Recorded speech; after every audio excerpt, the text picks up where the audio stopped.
चलो गया। चलिए, तो आज हम लोग डिस्कस करने वाले हैं एक्सरसाइज 9।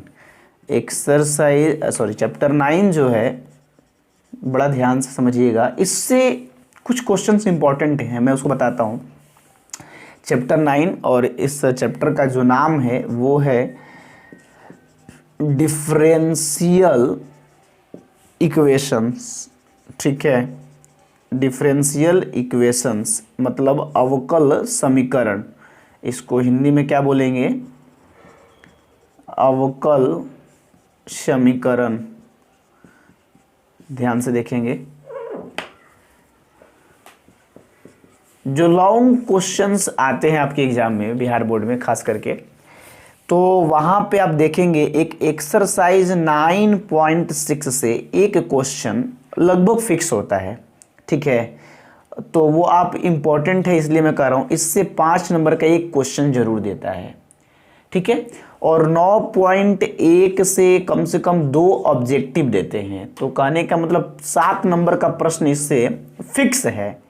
उसके बाद तो एक आध दो इधर से देगा ही देगा, छोटा 2 नंबर 2 नंबर का क्वेश्चन हो सकता है कि 2-4 दे दे, 2-3 दे दे, इसमें से वो अलग मैटर है, लेकिन ये 2 क्वेश्चन फिक्स है। एक यहाँ से ऑर्डर, एक डिग्री पूछेगा, यहाँ से एक क्वेश्चन देगा तुमको वो सॉल्व करने के लिए। तो इसलिए इस अध्याय को बहुत ध्यान से देखना। वो बहुत भारी नहीं है, बहुत आसान है। ठीक है, बहुत सारा चीज़ नया आप सीखने वाले हैं, इसलिए थोड़ा कॉन्सेंट्रेशन बना करके आराम से शुरू से लास्ट तक वीडियो देखें और समझें। तो सबसे पहले हम लोग स्टार्ट करेंगे, चैप्टर का थ्योरी को देखेंगे, इंट्रोडक्शन पार्ट को देखेंगे। तो सबसे पहला मेरे पास जो आपके लिए एक ऑप्शंस है, देखे होंगे यहाँ पे लिखा होगा सबसे पहले इक्वेशन। तो डिफरेंशियल इक्वेशन तो बाद में समझ में आएगा, पहले जाने की इक्वेशन क्या होता है। तो हमारा आज का सबसे पहला टॉपिक यही है, इक्वेशन क्या है। ठीक है, इक्वेशन वैसे तो आप पढ़ते आ रहे हैं, अप टू 12th सब देखे हैं। इक्वेशन को हिंदी में हम लोग समीकरण के नाम से जानते हैं। ठीक है, तो आखिर इक्वेशन है क्या? इसी में एक आता है इन इक्वेशन, इनइक्वालिटी भी आप देखे होंगे। लेकिन समझने वाली बात यह है कि उन दोनों में एक फ़र्क होता है। क्या है? मैं दोनों का इक्वेशन का डिफिनेशन लिखता हूँ, आप ध्यान से उसको देखेंगे।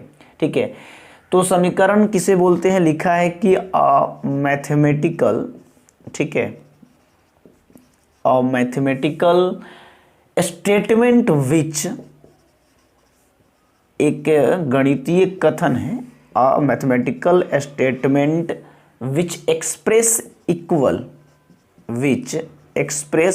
इक्वल, एक छोटा सा परिभाषा कि स्टेटमेंट एक ऐसा इक्वेशन क्या है, तो वो कहता है कि एक ऐसा गणितीय कथन है, ठीक है, जो समानता को व्यक्त करता है। क्या करता है? एक ऐसा गणितीय कथन जो समानता को व्यक्त करता है, उसी को समीकरण कहते हैं।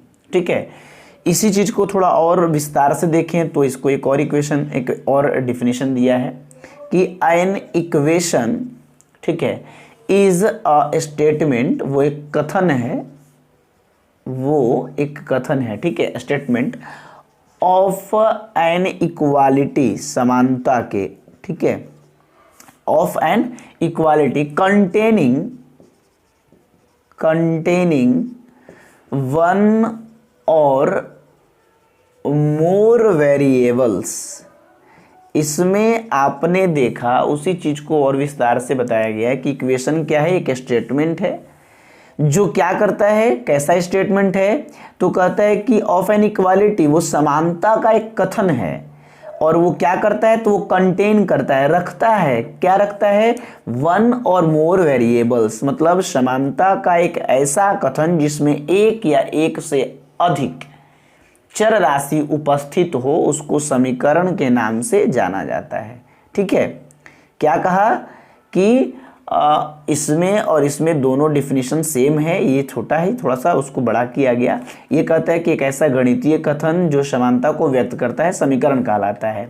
इसमें कहता है कि समीकरण समानता का एक कथन है जिसमें एक या एक से अधिक चर राशि उपस्थित होते हैं, उसी को हम समीकरण के नाम से जानते हैं। फॉर एग्जाम्पल आप देख सकते हैं, एग्जाम्पल के तौर पे क्या तो एग्जाम्पल के तौर पे जैसे मान लीजिए x plus 3 is equal to 5, या मान लीजिए x plus y is equal to 7, बहुत सारे हैं, है ना। तो ये सब क्या है, समीकरण है।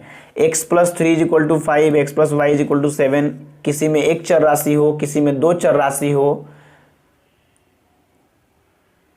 ठीक है, उससे कोई फर्क नहीं पड़ता है। ओके, आगे देखते हैं। एक बात और ध्यान से सुनेंगे, कहने का मतलब क्या है कि ये सबसे पहले हम डिफरेंशियल इक्वेशन को जानेंगे, लेकिन उससे पहले हमें जानना होगा कि इक्वेशन क्या है। इक्वेशन जब हम लोग जान जाएंगे तब डिफरेंशियल इक्वेशन के बारे में बात करेंगे, ठीक है।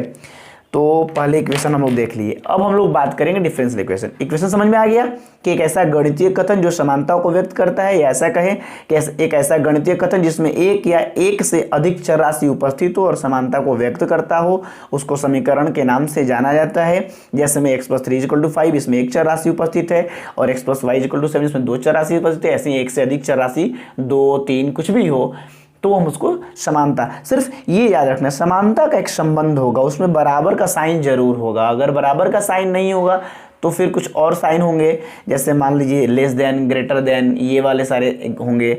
इक्वल और लेस देन होगा, इक्वल और ग्रेटर देन होगा, तो उसको हम समीकरण नहीं बोलेंगे, असमीका बोलेंगे, इन इक्वेशन या इन इक्वालिटी बोलेंगे, ठीक है।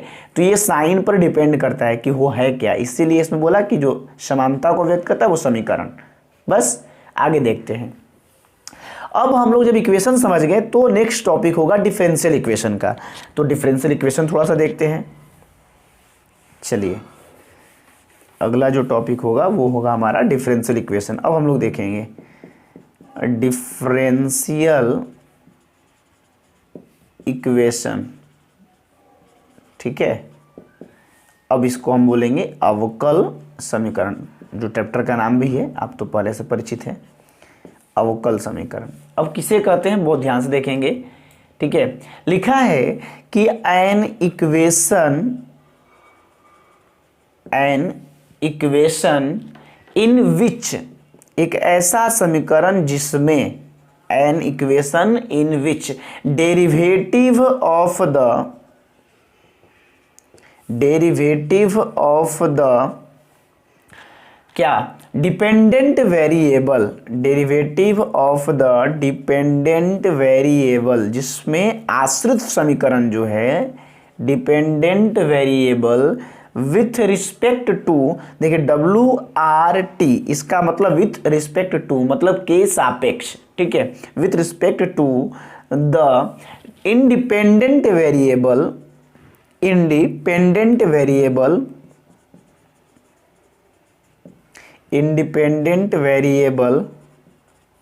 ठीक है, इन्वॉल्व्स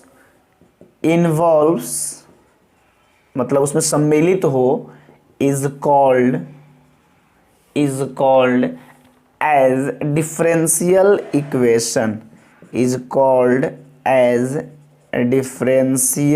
इक्वेशन, ठीक है। तो परिभाषा को बड़ी ध्यान से समझिए। कहता है कि एक ऐसा समीकरण जिसमें derivative of the dependent variable दो प्रकार के होते हैं, एक डिपेंडेंट एक इंडिपेंडेंट। जैसे y इज इक्वल टू अगर 2x लिखा है तो यहाँ कौन डिपेंडेंट है कौन इंडिपेंडेंट है, ध्यान से समझिए। अगर y के टर्म में लिखा गया है तो यहाँ x जो है ये इंडिपेंडेंट वेरिएबल कहलाएगा, इसका हम कुछ भी मान रख सकते हैं, इंडिपेंडेंट, ठीक है। और x का मान जो रखेंगे डिफरेंट वैल्यूज, उसके अनुसार y का मान चेंज करेगा, यानी y डिपेंड कर रहा है x पर, तो ये हो गया डिपेंडेंट वेरिएबल। तो यहाँ यही कहता है कि भैया एक ऐसा समीकरण जिसमें डिपेंडेंट वेरिएबल का डेरिवेटिव दिया गया हो, किसके सापेक्ष, इंडिपेंडेंट वेरिएबल के सापेक्ष, यानी कि दो चर राशि होगा और उसमें एक डिपेंडेंट होगा एक इंडिपेंडेंट होगा, और जो इंडिपेंडेंट वेरिएबल है उसके सापेक्ष, ध्यान से, जो इंडिपेंडेंट वेरिएबल है जैसे x यहाँ पर देख रहे होंगे, उसके सापेक्ष किसी डिपेंडेंट वेरिएबल का डेरिवेटिव उसमें इन्वॉल्व होगा। जैसे अभी तक जनरल इक्वेशन में क्या होता है, x plus y is equal to 0, x equal to x plus equal to 6 कुछ भी, लेकिन वहां पे x और y नहीं होंगे बल्कि कोई एक ऐसा होगा जो डेरिवेटिव के रूप में उपस्थित होगा। मतलब डिफरेंशिएट जो हम लोग करते थे पहले, वो डिफरेंशिएशन, पता है कि आपको डिफरेंशिएशन को बहुत सारे नामों से जानते हैं, डिफरेंशियल कोफिशिएंट कहिए, डिफरेंशिएशन कहिए या डेरिवेटिव कहिए, तो वहाँ पर एक डिफरेंशिएशन उपस्थित होगा। तो वैसे इक्वेशन को डिफरेंशियल इक्वेशन कहेंगे। जैसे आप एकदम समझिए ध्यान से, जिसमें ट्रिग्नोमेट्री उपस्थित है उसको ट्रिग्नोमेट्रिक इक्वेशन, अलजेब्रा है तो अलजेब्रिक इक्वेशन, वैसे ही यहाँ पर डिफरेंशियल कोफिशिएंट उपस्थित होता है, इसी कारण से इसका नाम पड़ गया डिफरेंशियल को इक्वेशन। जैसे आप समझिए एग्जाम्पल के तौर पे, जैसे एग्जाम्पल में अगर हम देखें फॉर एग्जाम्पल, तो हमारे सामने एक इक्वेशन लिखा गया dy बटा में dx प्लस, आ जाइए, dy बटा में dx, ठीक है, plus y is equal to 0। अब यहाँ पे देखिए, जैसे x इंडिपेंडेंट वेरिएबल है और इंडिपेंडेंट वेरिएबल के सापेक्ष किसी डिपेंडेंट वेरिएबल का डिफरेंशियल कोफिशिएंट जो होता है, मतलब डिफरेंशिएशन जो होता है, वो हमको इन्वॉल्व है एक इक्वेशन में, इसलिए इस इक्वेशन का नाम हो गया डिफरेंशियल इक्वेशन। बात समझिए, एक ऐसा इक्वेशन जिसमें डेरिवेटिव उपस्थित हो, बात समझिए ना शॉर्ट में। अब वो डेरिवेटिव कैसा होगा, तो किसी इंडिपेंडेंट वेरिएबल के सापेक्ष किसी डिपेंडेंट वेरिएबल को किया गया होगा। तो वो अगर डेरिवेटिव उपस्थित है, अगर डेरिवेटिव उपस्थित है, ध्यान से 9 एक्सरसाइज स्टार्टिंग है, एक्सरसाइज स्टार्टिंग जब भी हो तो स्टार्टिंग से कहानी समझ में पूरी आती है, इसलिए आप ध्यान से समझिए। मैंने कहा कि एक ऐसा इक्वेशन जिसमें डेरिवेटिव उपस्थित हो, डेरिवेटिव इन्वॉल्व का मतलब सम्मिलित, ठीक है, जिसमें डेरिवेटिव सम्मिलित हो उसको डिफरेंशियल इक्वेशन कहेंगे। और वो डेरिवेटिव कैसा होगा, तो वो यहाँ पर यहाँ से लेकर के यहाँ तक में वही बताया जा रहा है कि इंडिपेंडेंट वेरिएबल के सापेक्ष किसी डिपेंडेंट वेरिएबल का डेरिवेटिव उसमें सम्मिलित होगा, तो उस इक्वेशन को डिफरेंशियल इक्वेशन के नाम से जाना जाएगा। ठीक है, अब चलिए, ये तो हो गया डिफरेंशियल इक्वेशन। मैंने सबसे पहले जाना इक्वेशन क्या है, फिर जाना डिफरेंशियल इक्वेशन क्या है। अब हम लोग जानेंगे डिफरेंशियल इक्वेशन होते कितने प्रकार के होते हैं। ठीक है, तो ये 2 प्रकार के होते हैं। कौन कौन, वो देखिए, टाइप्स ऑफ डिफरेंशियल इक्वेशन। ठीक है, types of differential equation, types of differential equation. तो इट इज ऑफ 2 टाइप्स, ये 2 प्रकार के होते हैं। It is of 2 types. Okay, अब देखिए 2 प्रकार के होते हैं, तो कौन कौन, तो यहां पे स्पष्ट है। पहला टाइप जो है उसको बोलते हैं ODE, शॉर्ट में क्या बोलते हैं, ODE। इसका पूरा नाम क्या है, ऑर्डिनरी डिफरेंशियल, ठीक है, ऑर्डिनरी डिफरेंशियल इक्वेशन। जिसको भी PDF चाहिए तो वो ध्यान रखिएगा, PDF के लिए डिस्क्रिप्शन में दिया गया जो लिंक है उसको अपना ज्वाइन कर लेगा, टेलीग्राम ग्रुप को उसमें भेज दिया जाएगा, उसको अपना वहाँ से डाउनलोड करके या देख लेंगे। तो ऑर्डिनरी डिफरेंशियल इक्वेशन, ठीक है, इसको हम लोग हिंदी में क्या बोलेंगे, सामान्य, ठीक है, जनरल जिसको बोलते हैं आप लोग, सामान्य अवकल समीकरण। ठीक है, सामान्य अवकल समीकरण। ओके, अच्छा, और दूसरा जो है वो है PD, इसको बोलते हैं पार्शियल डिफरेंशियल इक्वेशन। ठीक है, पार्शियल डिफरेंशियल इक्वेशन। और इसको हिंदी में क्या कहते हैं, मैं 1 मिनट बता देता हूँ आपको। उसका हिंदी वर्जन में क्या है, थोड़ा सा नाम, शायद वो अंशतः या कुछ और खंड सा कुछ लिखा होगा, मैं देख लेता हूँ 1 मिनट में।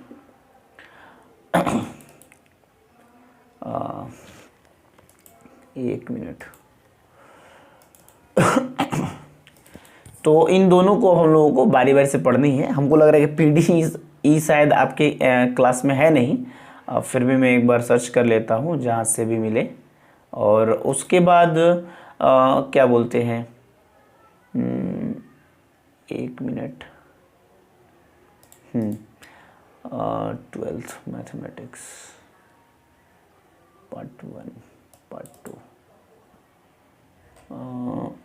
क्या बोलते हैं, ओडीई शायद आपको पढ़ना है, पीडी का शायद थोड़ा सा कुछ हिस्सा पढ़ना है आप लोगों को, और शायद वो आगे ही मिलेगा पढ़ने के लिए। फिर भी मैं एक बार डिस्कस कर दिया हूँ तो थोड़ा सा बता दूँ उसके बारे में।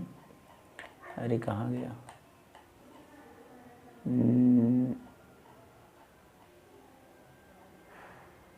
नाम तो दिया होगा ज़रूर, ठीक है, नहीं दिया होगा तो मैं बता दूंगा आप लोगों को, लेकिन अभी मैं सर्च कर लेता हूँ एक बार किताब में कौन सा नाम दिया है उसका। वैसे पीडी ही आप लोग याद रखेंगे, फिर भी मैं एक बार सर्च कर लेता हूँ।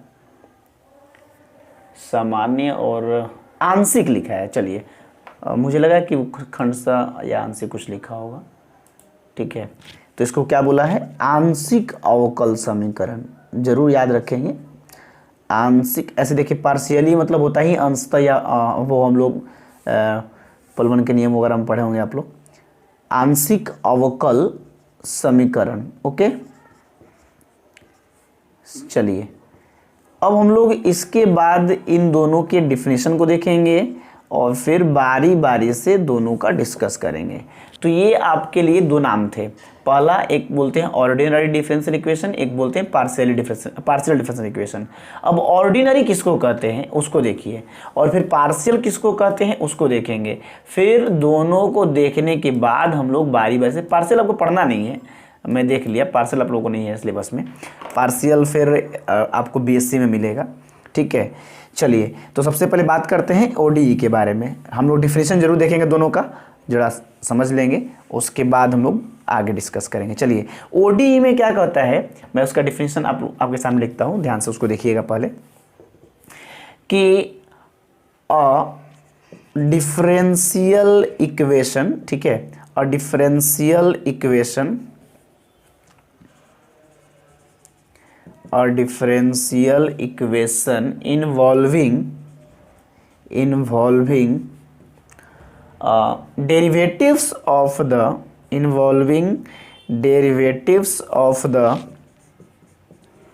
ठीक है, involving derivatives of the dependent variable, फिर वही बात आएगा, वो तो सब जगह एक ही लिखना है, डिपेंडेंट वेरिएबल, ठीक है, with respect to only independent variable,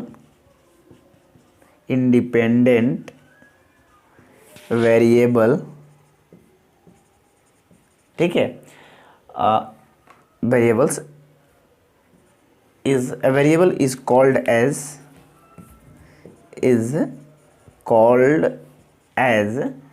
ordinary differential equation की, या शॉर्ट में एकदम इज कॉल्ड एज, देखिए ओडीई का मतलब ऑर्डिनरी डिफरेंशियल इक्वेशन, ठीक है। बात समझिए, मैं पूरा बोल रहा हूँ, अब तनिक भी घबराई नहीं। इसमें लिखा है कि एक ऐसा अवकल समीकरण, ठीक है, डिफरेंशियल इक्वेशन मतलब अवकल समीकरण, एक ऐसा अवकल समीकरण, ठीक है, involving derivatives of the dependent variable with respect to only independent variable. इसमें यही लिख रहा है कि एक ऐसा अवकल समीकरण जिसमें केवल, इस वर्ड पे ध्यान दीजिए, एक ऐसा अवकल समीकरण जिसमें केवल इंडिपेंडेंट वेरिएबल के सापेक्ष ही डिपेंडेंट वेरिएबल का डेरिवेटिव शामिल होगा, उसको ऑर्डिनरी डिफरेंशियल इक्वेशन या सामान्य अवकल समीकरण कहा जाएगा। मतलब कि एक ऐसा अवकल समीकरण जिसमें केवल जो इंडिपेंडेंट वेरिएबल है उसी के सापेक्ष डिपेंडेंट वेरिएबल का डेरिवेटिव शामिल होना चाहिए, और अगर अदर कुछ चीज आ जाता है तो हम उसे ओडीई नहीं कहेंगे। इसमें सिर्फ क्या होना चाहिए, तो एक होता है स्वतंत्र चर और एक होता है आश्रित चर, उसी को हिंदी में बोलते हैं डिपेंडेंट मतलब हो गया आश्रित और इंडिपेंडेंट मतलब हो गया स्वतंत्र। तो इंडिपेंडेंट वेरिएबल के सापेक्ष डिपेंडेंट वेरिएबल का जो डेरिवेटिव है, अवकलज है, वो अगर शामिल है तो वैसे अवकल समीकरण को हम कहते हैं सामान्य अवकल समीकरण। एग्जाम्पल के तौर पे आप कुछ भी लिख लीजिए, जैसे आपके सामने जो डिफरेंशियल इक्वेशन दिया गया था कि मान लीजिए एक दिखाते हैं अच्छा सा, एक dy बटा में dx plus y is equal to 0 कुछ दिया है, या फिर ऐसा दे दिया कि x d2y बटा में dx स्क्वायर प्लस dy बटा में dx plus y is equal to 0। इस प्रकार से कोई सामान्य समीकरण दिया होगा, ठीक है, तो हम उसे क्या कहेंगे? कहने का मतलब क्या है, देखिए ध्यान से, यहाँ पे जो एक सबसे इंपॉर्टेंट बात है वो ये वाली है, यहाँ भी x है, यहाँ भी x है, मतलब एक ही स्वतंत्र चर राशि के ही सापेक्ष। अब मान लीजिए यहाँ x हो, यहाँ y कर देता, तब भैया इसमें से वो चला जाता पीडीई में। ओडीई में जनरल होना चाहिए, सामान्य होना चाहिए। मतलब जनरल और सामान्य का मतलब यहाँ पर सिर्फ यही है कि अगर x के सापेक्ष उसमें डेरिवेटिव शामिल है तो सब जगह जितना भी उसमें इन्वॉल्व होगा वो सब x के सापेक्ष होना चाहिए। ये नहीं कि कोई x के सापेक्ष हो, कोई y के सापेक्ष हो जाए तो फिर दिक्कत हो जाएगा। जितने सारे दिए गए हैं सब x के सापेक्ष होना चाहिए। वही यहाँ पर लिखा गया कि जिसमें केवल स्वतंत्र चर के सापेक्ष ही आश्रित चर का अवकलन उसमें शामिल होना चाहिए। x के सापेक्ष y का डिफरेंस क्या होगा वही यहाँ पर शामिल है, ठीक है। तो वैसे समीकरण को सामान्य अवकल समीकरण कहेंगे। अब आप सोच रहे होंगे कि ये क्या लिख दिया गया है, d2 क्या लिख दिया गया है, तो वो आप चिंता ना करें। आपने 5.7 में या 5.6 में देखा था कि सेकेंड ऑर्डर डेरिवेटिव निकालना था। एक था कि dy बाई डी एक्स निकालिए, फिर कहता था d2 by d x square निकालिए। एक बार उसको डिफ्रेंशिएट करते थे, जो आता था उसको एक बार और डिफ्रेंशिएट करते थे। तो वही यहाँ पर dt by d x square है कि पहले जो दिया रहता है उसको एक बार डिफ्रेंशिएट कर dy बाई डी एक्स, उसको एक बार और कर दें तो d2 by d x square निकल जाएगा, ठीक है। वो अलग मैटर रहेगा, हम लोग आगे उसको पढ़ेंगे। बात यह है कि x के सापेक्ष होना चाहिए। अगर यहाँ x के सापेक्ष है तो यहाँ भी x के सापेक्ष ही होना चाहिए।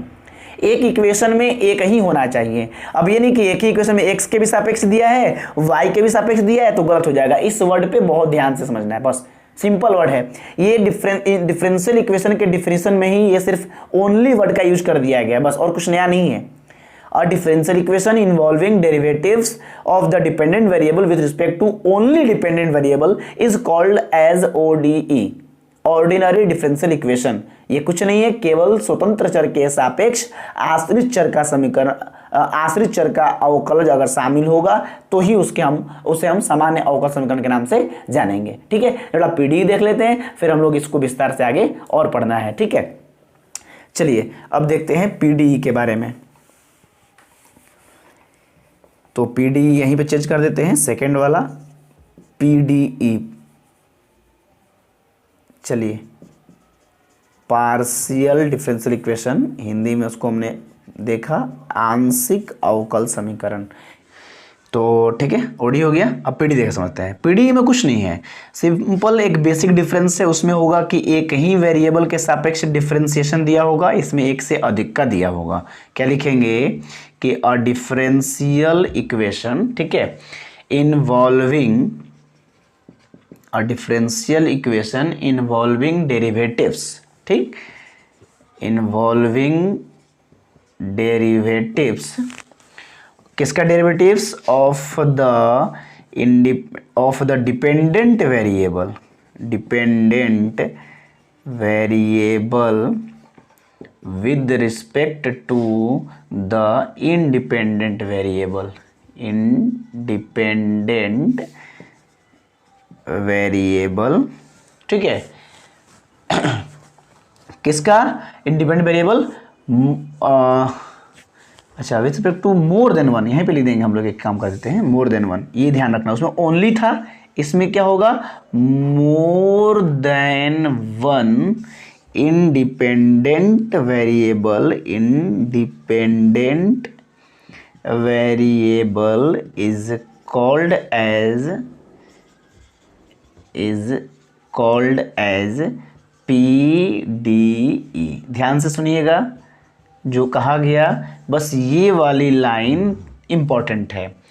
ठीक है, a differential equation involving derivatives of the dependent variable with respect to more than one independent variables, ठीक है, इज कॉल्ड एज पीडी। इसमें क्या बताया गया, वही परिभाषा है, एक ऐसा अवकल समीकरण, डिफरेंशियल इक्वेशन शॉर्ट लिखा गया, एक ऐसा अवकल समीकरण जिसमें डेरिवेटिव शामिल होगा, लेकिन अगर केवल एक ही चर राशि का डेरिवेटिव शामिल होगा तो उसको हम बोलेंगे सिंपल डिफरेंशियल इक्वेशन या ऑर्डिनरी डिफरेंशियल इक्वेशन।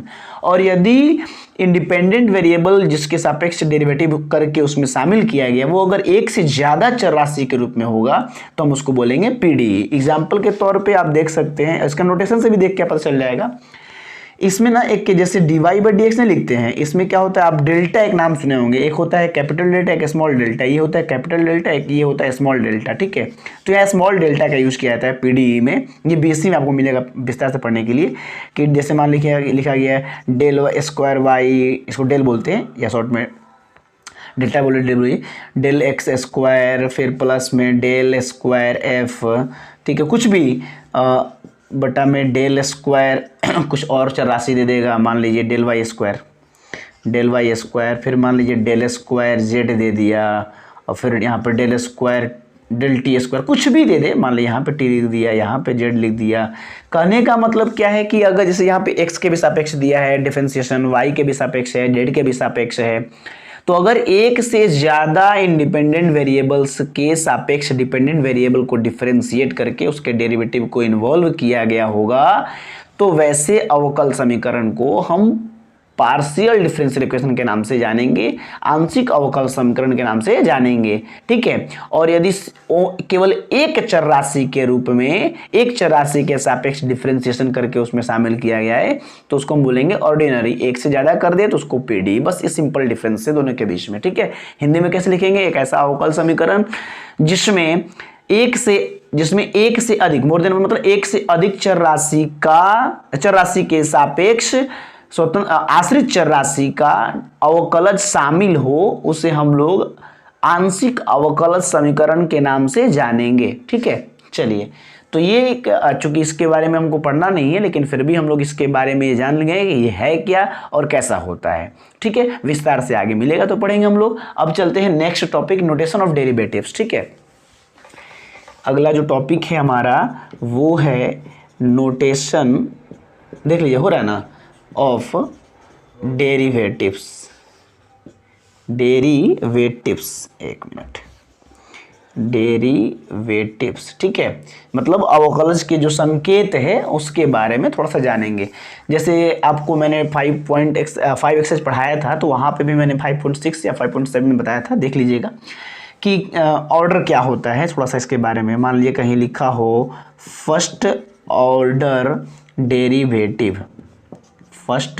डेरिवेटिव, इसको शॉर्ट में हम FOD भी बोल सकते हैं, फर्स्ट ऑर्डर डेरिवेटिव। इसको हम 2-3 तरीके हैं नोटेशन इससे हम दिखा सकते हैं। पहला dy बाई डी एक्स जैसा दिखाएं, या y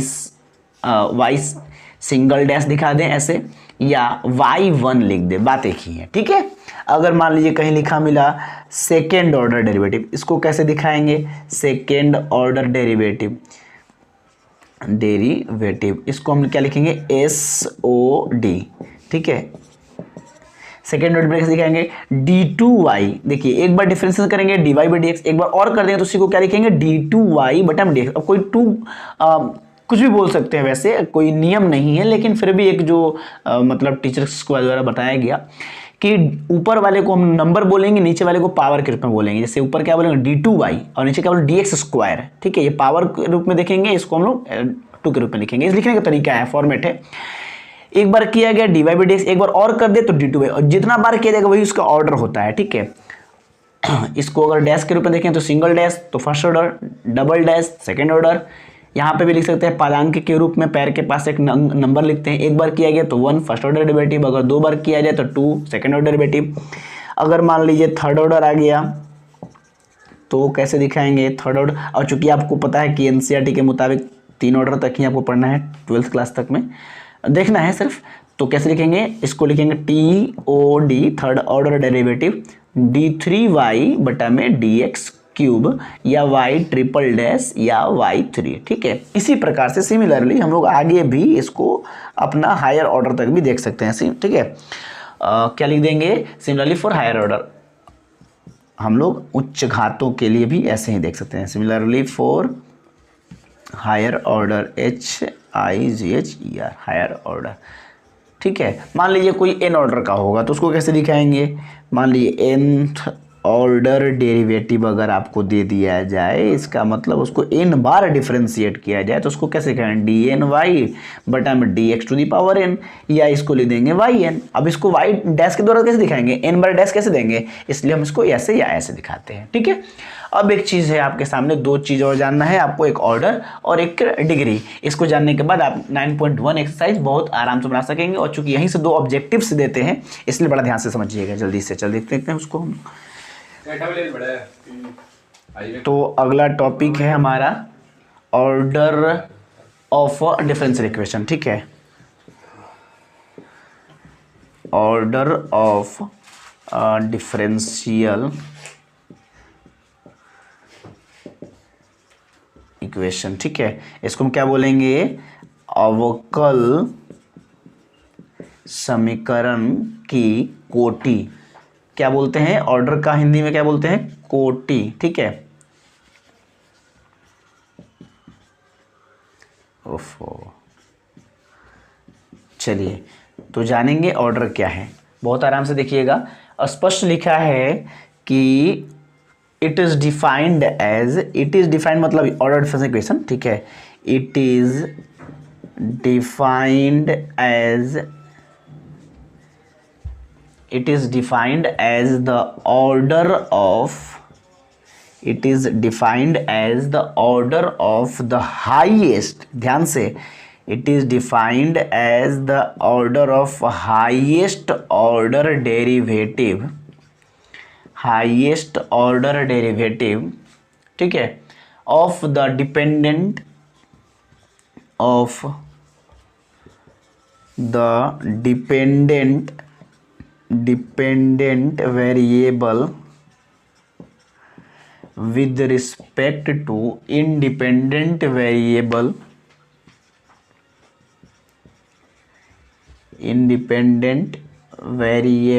ठीक है, involved in the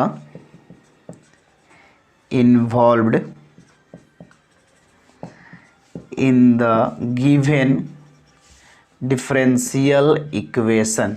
इसमें कुछ बहुत बड़ा बात नहीं लिखा गया, इसमें स्पष्ट लिखा गया है कि अवकल समीकरण की कोटि किसे कहेंगे, तो दिए गए अवकल समीकरण में जो शामिल हमारा स्वतंत्र चर के सापेक्ष आश्रित चर का डेरिवेटिव दिया गया है, उसमें जो हाईएस्ट ऑर्डर वाला होगा उसका ही ऑर्डर उसका ही ऑर्डर अवकल समीकरण की कोटि कहलाएगा। किसका ऑर्डर, तो जो अवकल समीकरण दिया गया है उसमें जो डिफरेंशिएशन करके लिखा होगा, जो ऑर्डर डिफरेंशिएट किया गया होगा, उसमें बहुत सारे ऑर्डर दिए होंगे डिफरेंशिएशन, उसमें जो सबसे ज्यादा बार डिफरेंशिएट किया गया होगा, तो जो सबसे ज्यादा बार डिफरेंशिएट किया गया उसी का ऑर्डर उस डिफरेंशियल इक्वेशन का ऑर्डर का, जैसे बहुपद का घात होता था, जैसे मान लिया जाए आपके सामने कोई बहुपद दिया है 2x² x to the power 12 + 5 कुछ भी दिया हो, तो जो बहुपद दिया गया उसमें सबसे बड़ा, जैसे बहुपद में x का घात 2 भी है, x का घात 12 भी है, तो जो सबसे बड़ा पावर होता था चर राशि का उसी को बहुपद का घात बोलते थे। वैसे ही यहाँ अवकल समीकरण का ऑर्डर किसको बोलेंगे, जो जैसे मान लीजिए dy/dx भी होगा, d2y/dx² भी होगा, d3y बटा में dx³ भी होगा = 0 मान लीजिए। इसको एक बार डिफरेंशिएट किया गया, इसको 2 बार किया गया, इसको 3 बार किया, जो सबसे ज्यादा बार डिफरेंशिएट किया होगा, जो हाईएस्ट ऑर्डर डेरिवेटिव होगा, उसका ऑर्डर ही इस दिए गए डिफरेंशियल इक्वेशन का ऑर्डर कहलाता है। जैसे सबसे ज्यादा जो घात होगा, जो सबसे बड़ा पावर होगा, वही बहुपद का घात कहलाता है, वैसे ही जो सबसे बड़ा ऑर्डर होगा वही डिफरेंशियल इक्वेशन का भी ऑर्डर कहलाता है, ठीक है। फॉर एग्जाम्पल के तौर पर आपके सामने लिखी गया है, फिर भी एक देख लें। जैसे मान लिया जाए dy बटा में dx + y = 0, एक दिया है मान लिया जाए d2y बटा में dx² प्लस dy बटा में dx + y = 0, एक दिया है मान लिया जाए ये अब सबका ऑर्डर बताना है, इसका ऑर्डर क्या होगा, इसका ऑर्डर क्या होगा, इसका ऑर्डर क्या होगा। तो ध्यान से देखें, जिसमें सबसे ज़्यादा बार जो डिफ्रेंशिएट किया गया होगा उसी का जो नंबर है, ऑर्डर है वही। अब इसमें देखिए, इसको एक भी बार नहीं किया गया, इसको एक बार किया गया, सबसे अधिक बार किसको किया गया, इसको, तो ऑर्डर क्या होगा, एक। जिसमें डिफ्रेंसिएशन शामिल है उसका सबसे ज़्यादा बार जो डिफ्रेंसिएशन का ऑर्डर होगा वही ऑर्डर 1 हो गया। इसको एक भी बार नहीं किया गया, इसको एक बार, इसको 2 बार, सबसे ज़्यादा बार किसको किया गया, इसको किया गया, इसका ऑर्डर क्या है, 2। जो जितना बार किया तो इसका ऑर्डर होता है। लेकिन डिफरेंशियल इक्वेशन का ऑर्डर कौन होगा, तो उसमें जितना ज़्यादा बार किया गया है वही उसका जो संख्या है उसका ऑर्डर है, वही उस पूरे डिफरेंशियल इक्वेशन का ऑर्डर कहलाएगा। अब इसका ऑर्डर क्या होगा, अधिक से अधिक कितना है, 2 बार, तो 2 होगा। इसमें अधिक से अधिक कितना बार, 3 है, तो 3 होगा इसका ऑर्डर। तो ऑर्डर बहुत इजी है, एक ऑब्जेक्टिव पक्का आता ही आता है। ऑर्डर कैसे बताएंगे, उसमें जितना भी dy बाई dx शामिल है उसमें जो सबसे ज़्यादा बार डिफ्रेंशिएट किया गया होगा, सबसे ज़्यादा ऑर्डर वाला होगा, वही उस पूरे डिफरेंशियल इक्वेशन का ऑर्डर कहलाएगा। ठीक है, अब चलिए, अब जानना है डिग्री। बस डिग्री जानने से पहले एक परिभाषा है पॉलिनोमियल इक्वेशन, उसको जानेंगे तब आप डिग्री समझ पाएंगे। ठीक है, तो पहले उसको समझ लेते हैं जरा, बस मुश्किल से 5-7 मिनट और लगेंगे, जल्दी से देख लेते हैं। पॉलिनोमियल इक्वेशन, ठीक है, हिंदी में इसको हम बोलेंगे बहुपद समीकरण। बहुपद तो आप पढ़े होंगे 9th में, और बहुपद ही है यहाँ पर भी, लेकिन थोड़ा सा एक बार याद दिलाने के लिए कार्य लिखा गया है। ठीक है, क्या है, एन एक्सप्रेशन, एक ऐसा व्यंजक, एन एक्सप्रेशन, एक्सप्रेशन का हिंदी होता है व्यंजक, मैं लिख देता हूँ, बहुत सारे लोग, एन एक्सप्रेशन कंसिस्ट्स, मतलब बना हुआ हो, कंसिस्ट्स आ रहा ना पूरा, देख लीजिए तो, कंसिस्ट्स ऑफ वेरिएबल्स, ठीक है, एंड कोएफिशिएंट्स, मतलब गुणांक, कोएफिशिएंट्स, इसको हम हिंदी में गुणांक बोलते हैं। वो कट हो रहा है, क्या कर रहे हैं, हो गया उसका काम, कट भी हो गया, यहाँ तक दिखा रहा है, अच्छा कोई बात नहीं, उसमें कट होके मतलब डाल दिया उसको एडिंग में, चलिए ठीक है। तो एक चीज़ और आप ध्यान रखेंगे, यहाँ पे जो आपको PDF भेजा गया है उसमें ना, यहाँ कोएफिशिएंट को एक एंड लिख दिया, वो एंड का कोई मतलब नहीं है, वो उसको आप हटा देंगे। ठीक है, कोएफिशिएंट्स इन्वॉल्व्स, ठीक है, involves only addition, subtraction, multiplication and non negative, ठीक है, and non negative integral, non negative integral exponents, non negative integral exponents is called polynomial, is called polynomial equation. देखिए, इसमें कुछ बहुत बड़ा बात नहीं लिखा गया है, आप आराम से समझे। एक ऐसा व्यंजक जो व्यक्त किया जाता है, ध्यान से सुनेंगे, एक ऐसा व्यंजक जो बना हुआ हो, किससे बना हुआ हो, चर राशि से और या गुणांकों से, गुणा वाला अंक से, ठीक है, उनके मिलने से बना हुआ, और वो किस प्रकार से एक दूसरे से जुड़ा हुआ होगा, जोड़, घटाव, गुना इत्यादि साइन के द्वारा वो एक दूसरे से जुड़ा हुआ हो, और उसमें जो पावर है वो ध्यान रखना है, वो ये लाइन बहुत इंपॉर्टेंट है, उसमें जो घात है, जो एक्सपोनेंट्स है, जो पावर है, वो नॉन निगेटिव इंटीग्रल होना चाहिए, ऋणोत्तर पूर्णांक होना चाहिए। ऋणोत्तर पूर्णांक का मतलब, पूर्णांक में आपको पता है कि प्लस भी होता है, माइनस भी होता है, जीरो भी होता है, तो उसमें निगेटिव वाला नहीं होना चाहिए। आपने 10th क्लास में पढ़ा होगा, बहुपद जब भी होता था, जैसे मान लिया हम लिखे अगर x + 1/x बहुपद है, नहीं है, क्यों, क्योंकि इसमें इसका जो पावर है वो अगर हम लोग ऊपर भेजे इसको तो क्या हो जाएगा, x + x⁻1 होगा, तो ये पावर निगेटिव हो गया, तो ये बहुपद नहीं है। ठीक है, अब बहुपद किसको बोलते हैं, जिसका पावर हमेशा गिनती का नंबर हो, मतलब गिनती का जो संख्या है 1 2 3 4 हो या 0 हो, ठीक है, वो बहुपद होता है। वही बात यहाँ पर भी है, बस समीकरण हो गया, तो बताता हूँ कैसे क्या है।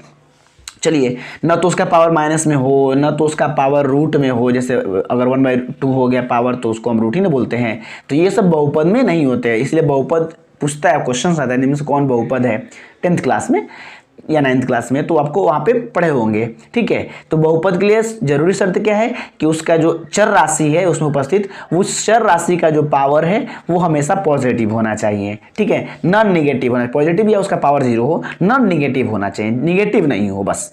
ठीक है, तो अब एक बात और, मान लीजिए हमने लिखा x² + x, ये एक बहुपद है। इसी बहुपद में अगर हम बराबर का साइन लगा के कोई अंक लिख दे, कुछ भी लिख दे, तो ये समीकरण बन जाएगा। तो बहुपद ही समीकरण बन जाता है, इसको हम बहुपद समीकरण के नाम से जानेंगे। ठीक, तो कोई दिक्कत नहीं है। फॉर एग्जांपल के तौर पे लिख दिया जाए, कोई भी एक आप ले लें, 2x² + 2x² + 4x + 5 = 0, कुछ भी ले लीजिए, प्लस माइनस साइन के द्वारा जुड़ा हो, गुणांक हो, चर राशि हो, उनके साथ अब मिला हुआ हो, और उसके बाद एक और चीज़ जो कहा कि जो पावर दिया गया वो नॉन निगेटिव एक्सपोनेंट हो, मतलब नॉन निगेटिव इंटीग्रल के मतलब वही ऋणात्मक पूर्णांक हो, तो हम उसे पोलिनोमियल बोलेंगे, और वो समीकरण के रूप में हो तो भैया हम उसको बहुपद समीकरण बोलेंगे। ये जानेंगे तभी आप अगला जो डिग्री है उसको समझ पाएंगे। चलिए जल्दी से डिग्री देख लेते हैं, फिर हम लोग नेक्स्ट जो पार्ट होगा इंट्रोडक्शन का वो हम लोग इंट्रोडक्शन पार्ट 2 में देखेंगे। ठीक है, अगला जो टॉपिक है हमारा वो डिग्री है। डिग्री में इसका ज़रूरत है इसलिए मैं इसको बताया। टॉपिक का नाम है डिग्री। ठीक है, ऑफ अ डिफरेंशियल इक्वेशन। ठीक है, यानी अवकल समीकरण का घात। ठीक है, डिग्री मतलब घात। चलिए किसको बोलते हैं, ध्यान से, बहुत ध्यान से समझिएगा, बहुत इंपॉर्टेंट है। इसको नहीं समझिएगा तो गलती हो जाएगी, इसलिए इंट्रोडक्शन ये बहुत इंपॉर्टेंट है। लिखा है सबसे पहला चीज कि if a differential equation is polynomial, आ गया ना वर्ड, ध्यान से, if a differential equation is a polynomial. ठीक है, इज अ पोलिनोमियल, देखिए ए लिखा वहां छूट गया होगा, लिख दीजिएगा, is a polynomial in derivatives. ये लाइन बहुत इंपॉर्टेंट है, इन डेरिवेटिव्स, देन, अगर ऐसा हो तो, then the exponent, the exponent of the highest order derivative is called as the degree, is called as the degree of a differential equation। क्या कहा गया, बहुत ध्यान समझिए कि यदि एक कोई भी दिया गया डिफरेंशियल इक्वेशन, यदि डिफरेंशियल इक्वेशन पॉलिनोमियल होगा डेरिवेटिव्स में, तो पहले तो ये चेक करना होगा कि वो पॉलिनोमियल इन डेरिवेटिव है या नहीं है। अगर दिया गया अवकल समीकरण डेरिवेटिव्स में पॉलिनोमियल, अब देखिए इसका मतलब क्या होता है, जैसे मान लिया हमने लिखा कि कोई बहुपद है 2x + 5, तो ये बहुपद कैसा है, बहुपद को हम px gx से लिखते थे ना, तो अगर मान लीजिए px है, इसका मतलब बहुपद x में है, यहाँ देख लीजिए x में लिखा है, अगर यहाँ y में हो गया तो बहुपद y में है। अब यहाँ पे अगर हम dy/dx लिख दें, सपोज कीजिए, तो ये बहुपद किस में है, dy/dx में है, और इसी को हम बोलेंगे पॉलिनोमियल इन डेरिवेटिव। बस में आ रही है, यानी यहाँ पे चर राशि के जगह पे, मतलब चर राशि के स्थान पे हम डेरिवेटिव का यूज करते हैं। तो अगर वो पॉलिनोमियल इन डेरिवेटिव होगा तभी उसका डिग्री डिफाइंड होगा, और अगर नहीं है तो वो डिग्री उसका डिफाइंड ही नहीं होगा। तो बात समझना है, सबसे पहले चेक करना होगा कि दिया गया अवकल समीकरण पॉलिनोमियल इन डेरिवेटिव है या नहीं है। अगर पॉलिनोमियल इन डेरिवेटिव है तो कहता है कि तो the exponent of highest order derivative, तो उस कंडीशन में जो सबसे हाईएस्ट ऑर्डर वाला डेरिवेटिव होगा, जिससे हम लोग ऑर्डर निकाल रहे थे, उसका जो घात होगा, उसका जो पावर होगा, वही उस दिए गए अवकल समीकरण का घात कहलाएगा। बात समझ में आ गई, ठीक है, ओके। जैसे फॉर एग्जाम्पल मान लीजिए मैंने लिखा dy बटा में dx का पावर 2, एक मैंने लिखा d2y बटा में dx plus 5 is equal to 0 suppose कीजिए। तो देखिए यहाँ पे चौरासी की जगह पे क्या है, मतलब dy by dx differential equation है, ठीक है। अच्छा जी, एक बात और है, तो हमें इसका क्या बताना है, डिग्री बताना है। डिग्री बताने के लिए हमें क्या करना होगा, सबसे पहले देखना होगा कि हाईएस्ट ऑर्डर डेरिवेटिव कौन है। हाईएस्ट ऑर्डर डेरिवेटिव का मतलब सबसे अधिक बार डिफरेंशिएट किसको किया गया है, तो इसको किया गया है कि इसको किया गया है, इसको किया गया है। तो जिसको किया गया है मतलब जो हाईएस्ट ऑर्डर डेरिवेटिव है उसका एक्सपोनेंट देखना है, उसका पावर देखना है, उसका पावर। अब यहाँ पे पावर तो कुछ है नहीं, जहां कुछ नहीं होता है वहां एक रहता है, इसलिए इसका डिग्री 1 होगा। ये नहीं देखना है कि सबसे बड़ा पावर कौन है, ये देखना है कि सबसे हाईएस्ट ऑर्डर डेरिवेटिव का पावर कौन है, वो हमारा डिग्री होगा, ठीक है। अच्छा, और इस चीज को बड़ा आराम से समझिए, पॉलिनोमियल डेरिवेटिव्स का मतलब क्या होता है, इसको मैं अलग से दिखाता हूं, ठीक है। चलिए ये समझ में आ गया, आगे देखिए थोड़ा पॉलिनोमियल डेरिवेटिव का मीनिंग क्या होता है, ये समझना बहुत जरूरी है। लिख देते हैं पैराग्राफ चेंज करके, पॉलिनोमियल, ठीक है, in derivatives, polynomial in derivatives means, इसका मतलब क्या होता है, मीन्स सच अ पॉलिनोमियल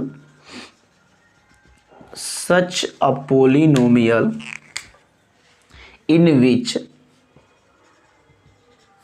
ठीक है, एक ऐसा पॉलिनोमियल जिसमें इन विच डेरिवेटिव शुड, डेरिवेटिव कैसा होना चाहिए पूरा स्पष्ट बता दे रहा है, डेरिवेटिव शुड इन्वॉल्व्ड विथ, वो किसके साथ शामिल होना चाहिए, involved with plus minus into, वही पॉलिनोमियल वाला बात, plus minus into and, plus minus into and non-negative integral exponents,